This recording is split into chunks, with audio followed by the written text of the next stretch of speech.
How's it going, everyone? I'm Greg. Today, we're talking all about proactive service. We'll define what it is and why it's important, and 3 ways that Salesforce combines data and our own technology to build better customer experiences. Welcome to Salesforce on Salesforce, an inside look at our sales, service, marketing, and IT business with helpful how-to tips that you can use for your own business. For service professionals, we have tips like how to create self-service experiences or how to increase agent productivity, and so much more.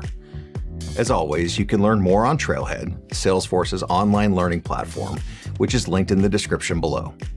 And don't forget to subscribe and turn on notifications so that you never miss an episode.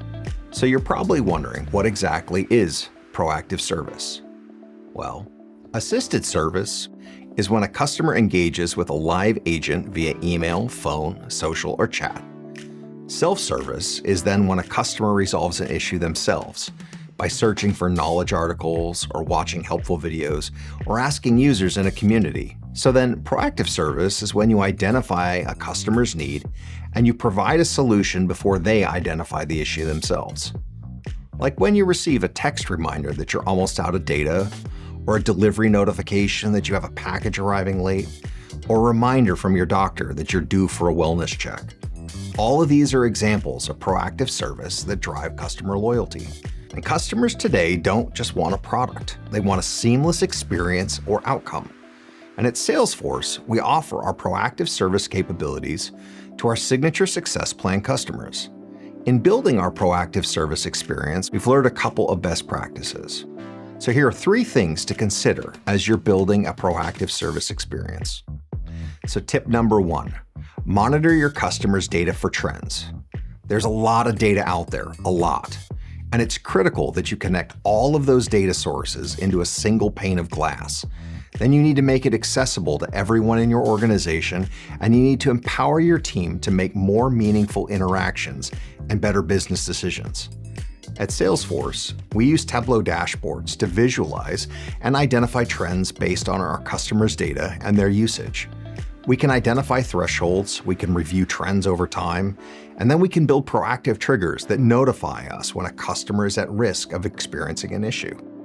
So when our retailer is preparing for the holidays or an insurance company is preparing for open enrollment, we know that that seamless experience is critical to the success of their business, so we will closely monitor their Service Cloud, Marketing Cloud, or Commerce Cloud instances. Okay, but you're probably asking, what data points should I monitor, and how do I determine those thresholds?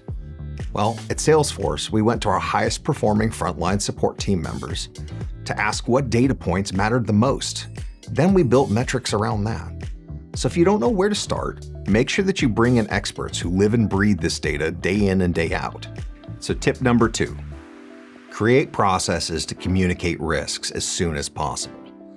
Not only do customers want to know of an issue before it impacts them, but they expect companies to notify them immediately.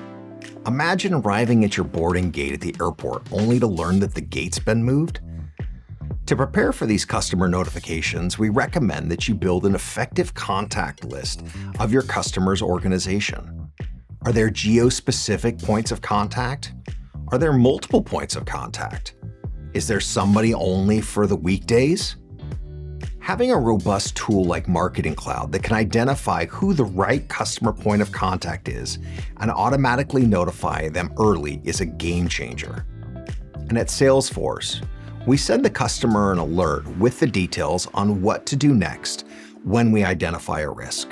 This can include information about critical signals, potential impact, and recommendations so that customers can act quickly or address the issue should it arise. Sometimes we'll take it one step further and we'll proactively create a case in Service Cloud on behalf of our signature customers so that we can get our support teams working on it right away. And don't just communicate to the customer. Make sure that you share this with your customer's account team and all the other relevant stakeholders. Now, in my role as a leader of technical account managers, or TAMs, my team uses Slack as our digital HQ to communicate and collaborate with both internal stakeholders and customers.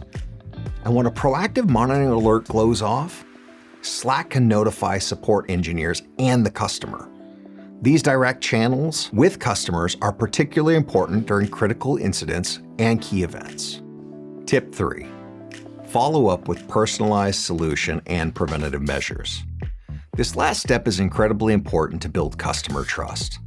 So after you have identified the issue and you've communicated it to your customers, it's important that you help customers understand the root cause of the issue and provide preventative tips for the future.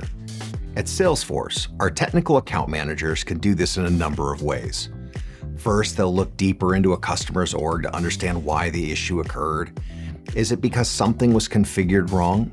Is there code that needs to be refactored? Or a business process that needs to be optimized? Customers can take that information and then work with their teams to implement any suggestion provided. Now, additionally, we'll share the root cause analysis with our product and our engineering teams so that any issues or bugs in the product are updated, thereby preventing future issues for other customers. So proactive service is not just about identifying an issue before it happens. It's about helping customers to implement change to prevent it from happening again. That's 3 steps that you can take to provide proactive services to your customers. We hope you've enjoyed this episode of Salesforce on Salesforce. Please be sure to check out the resources provided and watch the other episodes in this series. And we'll see you next time.